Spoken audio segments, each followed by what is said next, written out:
In this chapter, we're going to be making a floating mirror that's attached to these kind of alien tendrils coming out of it. So to start, let's pull in the face mesh FBX that comes with Spark. And that way we can just have a frame of reference for sizing. We'll be using this face mesh just as a size reference, so we'll delete it pretty soon. So to get started, let's just grab a disk, and we'll put this on the plus Z axis and scale it down. And we can move the face mesh forward so we can see how big it is. And the disk doesn't have to be too high of resolution. Maybe we can go up to 24 to smooth out a little bit, but we're going to add some geometry outside of this, so the edges won't probably appear. Now, control dragging, we can make a duplicate of this. And I'm going to go up to options and turn on AO. That way we can see these edges a little better. Now on the back disk, I'll hit C to make it editable. Go to edge mode, double click on the ring, and then control drag just to extrude that out. And then to fill this hole, we can just go to extrude, hold control, drag in, and then hold shift to snap it. So now we have this kind of full volume here. Now to make the tendrils, we're going to start with a cylinder. And go into object mode, we can thin this up. Just drag it out of the way. And we're going to use a cloner to make some radial copies around this mirror. So we'll do that now. Just add a cloner, drop the cylinder inside, and then in the cloner, change it from grid to radial. And we want it to go around in this direction, so we don't want the z-axis. So that's going to be xy. And for the radius, we just need to make this big enough so that these are outside. The actual position of the cylinder doesn't matter because the location information is baked into the cloner. Now, back in the cylinder, we can turn off caps so they can be hollow. And let's add a bulge deformer. So in the deformers, go to bulge and then hold shift, and that'll make it a child. And then in strength, we can turn this down to kind of stretch and squish the center of these. And we want these to be in line with the solid shape back here. So let's just grab the cloner and scoot it back so it lines up. And we can make this a little deeper just so it fits in there.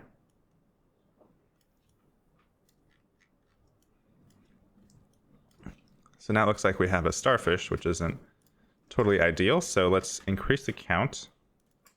And then under offset, turn up the offset a little bit, which doesn't do much at first. But then if we change the offset variation, we get some randomness here. And then you can change the seed until it's something you like. They're all pretty similar.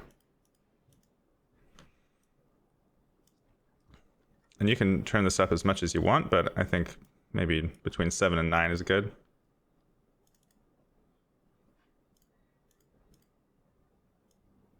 Now with this in place, we're going to use volumes to mesh all this together.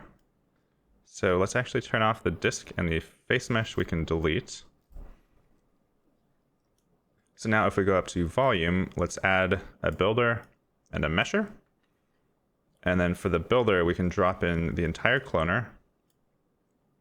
And it gets super janky at first because the resolution is set really high. If we hold shift and click, we can go in increments of 1. And you don't want to go below 1 probably because it gets a little dicey, or maybe 0.5 is okay. If you get too low, then it has to calculate a whole lot, and it might crash or it just will be slow. And you can see the shape in here isn't included, so we just need to grab that other disk and drop it in. And I think anything that is a child of this builder will be included, as you can see down here. And I'm not sure why these are rendering so striped. Maybe let's hide the contents of this. Okay, well, that didn't change anything, but that's fine. So up here, let's grab a smooth, and that will totally destroy it, but let's also grab a dilute and erode, and put the smooth above the dilate and erode, and we can just turn this off for a second. And this is maybe a little too high res. Let's go back to 1 centimeter. So now you can see it joined everything and it kind of inflated it a little bit. Let's see how much we need to actually dilate this. Right now it's set to 5 centimeters. Okay, it looks like these are hollow because we didn't have caps on. So let's actually go back in the cylinder and turn caps on. That way these are actually filled in now. I think that's why we're getting that weird striping before. So back in the volume builder, we can change this amount of dilation until they're maybe a little bit fatter, because when we do the smooth, we're going to lose a little bit of volume. So now back in dilation, we can dial this down until we get some nice thin areas here. And you can see if we go too low, we totally lose those. So that's why we need to dilate this before we smooth it.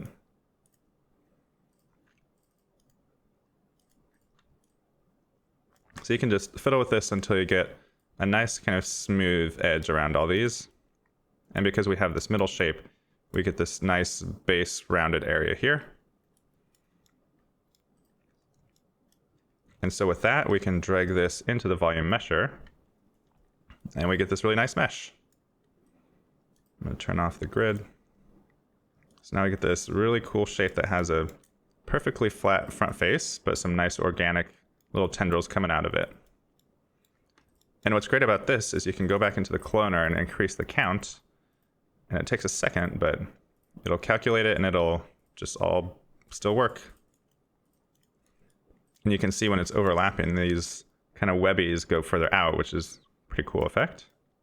Now if we hit NB, we can see the wireframe mode. And you can see it's pretty high res, which is nice for the look, but not great for spark. But we'll do some mesh optimization later.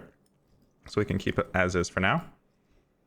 So I'm liking this shape so far. So I'm going to click on the volume mesher and then do current state to object, which just makes a copy, but deletes basically everything inside. So if we hide this and turn all these off, we're just left with a nice lightweight mesh. So what I want to do now is if we enable this disk again, and we might need to make this a little smaller so it fits in here. I want to sculpt a little bit around here just so that the edges kind of organically cover the edges of the flat mirror. And we can do that with some sculpting. So I'll switch over to the sculpting layout. Now I'll select this back object and let's switch to wireframe mode by hitting NB. Or it's actually Garage Shading Lines. Whatever. So we want to subdivide this so we have a little bit more to sculpt on. So let's click subdivide. And clicking it one time, for some reason, just subdivides it by 0, so nothing changes, so you'll have to do it twice. And I might go one more. Let's see if we still can run okay. And Cinema is not great at sculpting. ZBrush or even Blender is a lot better, so if you're doing a lot of sculpting, you might want to pick up one of those. Even SculptGL is pretty nice online. All right, so I'm just going to grab the wax tool and then switch back by hitting NA to this view. You can see it actually baked in a little bit of these ridges, but we're going to remesh this later, so I think that'll be all right. So I'm just going to go in and kind of roughly sculpt around here. And the goal is to make a bit of a frame around this mirror because we want this to feel as organic as possible. And right now I'm actually just using my mouse, but a Wacom would be a lot better for this kind of thing. And here I'm just adding a little bit more thickness to these tendrils and making them less uniform.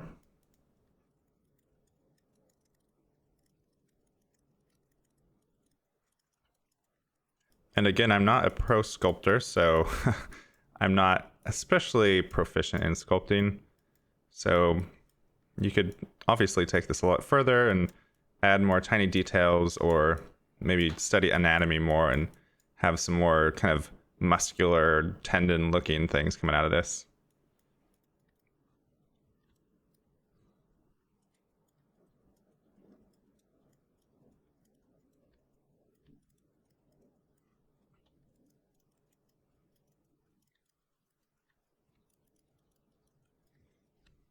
Now with the smooth brush, I'm just going to kind of end a lot of these little sections that ended up being way too tall at the end.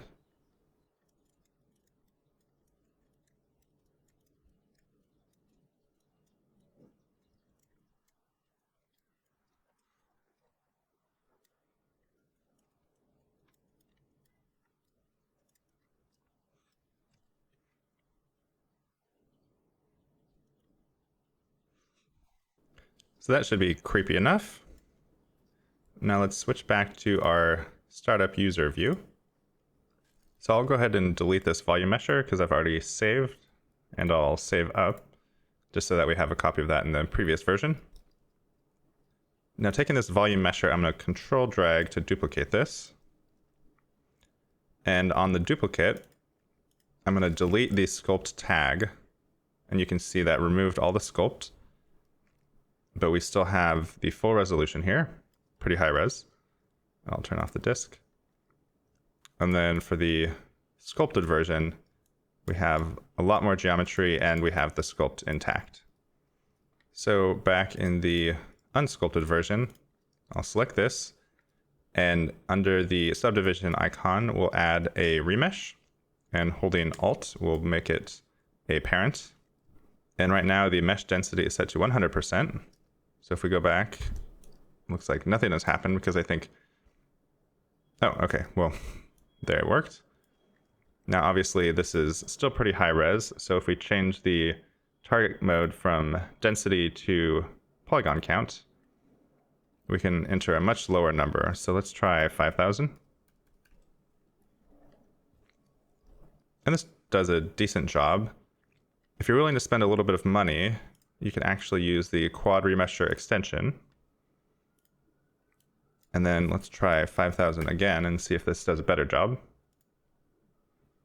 All right, now it should be pretty obvious what the difference is. I'll drag this out and enable the other one. So this one you can see these edges are really straight. They kind of follow the contour, versus on the Remesh Cinema 4D version, you get these kind of really weird kind of chunky things because it's using more of a volumetric remesh than, I don't know, whatever kind of algorithm this is using. So if you have the money, I would definitely recommend getting that extension. So I'll delete this one and just recenter that. It's pretty incredible how well this remesher works. Like, you basically have perfect topology on this, which is just incredible. So we have our low res mesh, and then we have our high res sculpt right next to it. And actually, as you can notice, the low res sculpt has quite a bit different topology, or like surface definition, because this was pulled out a lot. So let's actually delete this and try a different technique. I'm going to make another duplicate of this by holding Control. So I'll hide this original one, click on the other one, and under the sculpt tag, just here, we can go to Show Layer Manager. And here, if we drag this down, now you can see we have our original mesh, but it's actually deformed and not smooth like the other one.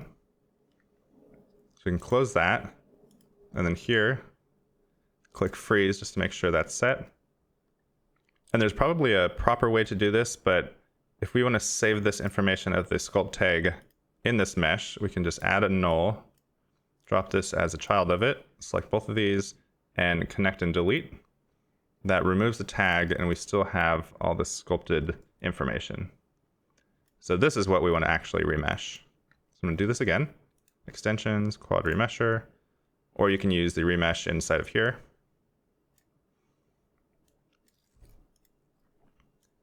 And with it selected, remesh. So now you can see the topology actually contours to the high-res version. And just to bake this down, let's use the null technique as well. So now we have our high-res and our low-res meshes. So now I'm going to export both of these as FBXs and import them into Substance Painter. And because we've done this several times, I'm just going to fast forward through this whole process so you don't have to watch every single step again.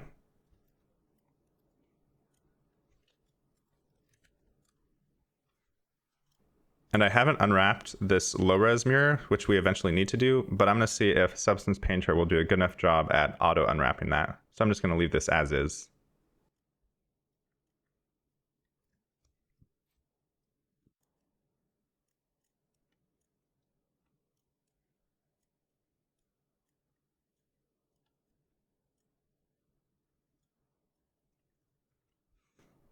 It looks like the auto-unwrap did a pretty good job. It obviously isn't the most efficient because you could chop off these little tendrils and fit them better, but for our case, I think this is fine.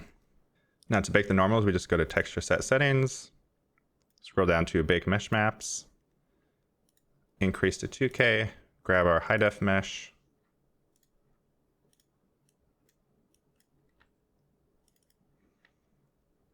the defaults are often pretty good, and then bake selected textures.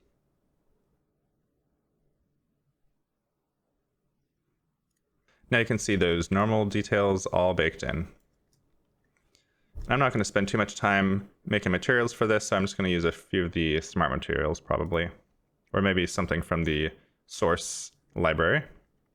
In Substance Source, there's this nice alien cell membrane, which is a pretty nice kind of tastefully subtle texture. So I'm going to use that, and I'll click Send to Substance Painter here. Now over in Painter, you can see it just popped in here, so I can just drag this right in.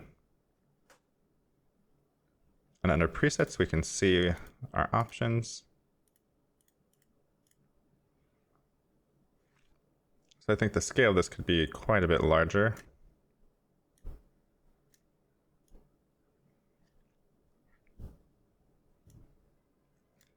For the color, we're going to keep this pretty dark. Maybe have a little bit of warmth in there.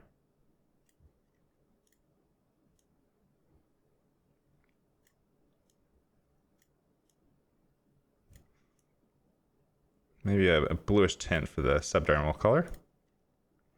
Now this is an interesting base, but it's too lumpy for me, so let's make a new fill layer.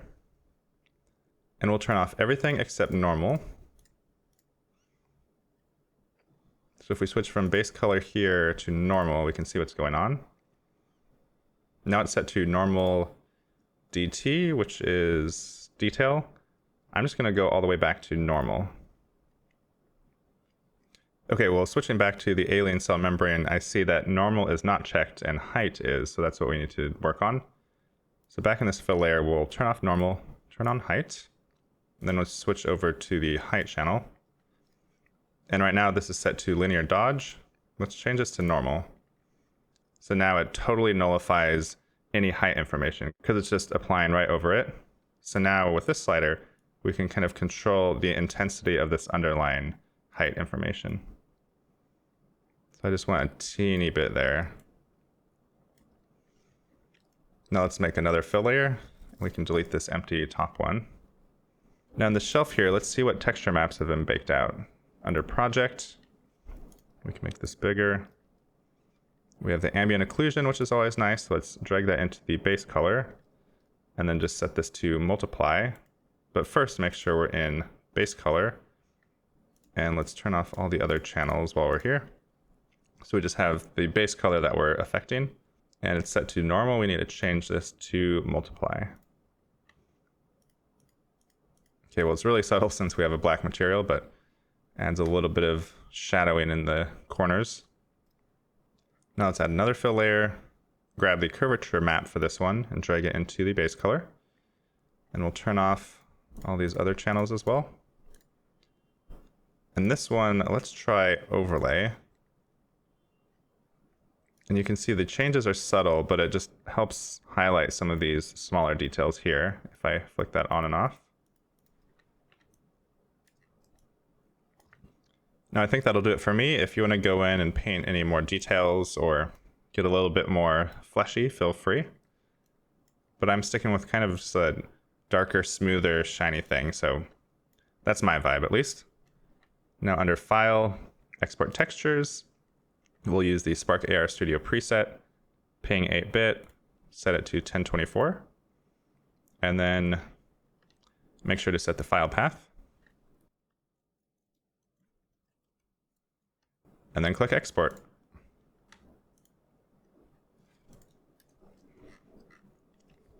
Now we can delete the emissive because we don't have any of that. And while we're here, we might as well compress these textures. So I'll open up Crushy.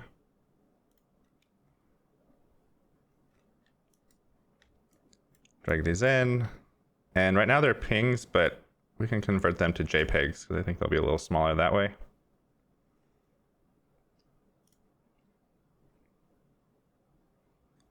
Looks pretty good there. So I'll save all. And I'm just going to delete the pings because I know I don't need them later. Generally, if you're working on a real project, you would always save your source high-res textures, but we're just doing this quick, so I'm just going to delete those. And I'll rename these really quick.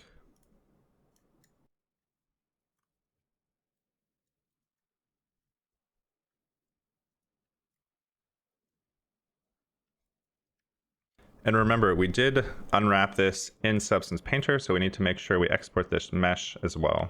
So we'll go to File, Export Mesh. Do not apply triangulation, we don't need that. And export.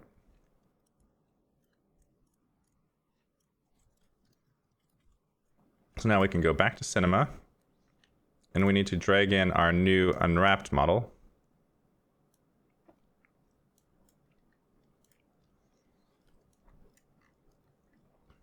So if we shift double click on the tag, we can see the unwrap there.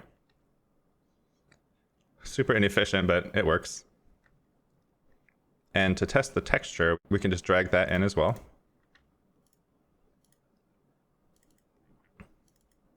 I'll just grab the color for now.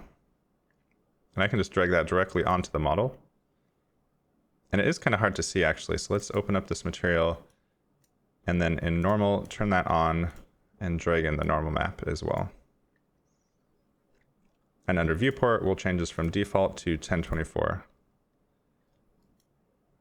And now you can see some of the limitations of our unwrap. Because this whole thing is 1024 pixels, the middle of this is going to be, 256 by 256.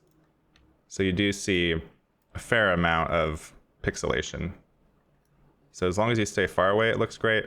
But when you get close, it's a little bit more pixelated. So what I'd actually recommend is properly unwrapping this. And to do that, you would kind of probably cut along these areas. And that way, all the tendrils could be just lined up and packed a lot more efficiently. Now, to grab that mirror, I'm going to hold V to go to Projects and grab this other scene. And then just copy the disk, hold V again, and paste it. That way that should line up in there just right.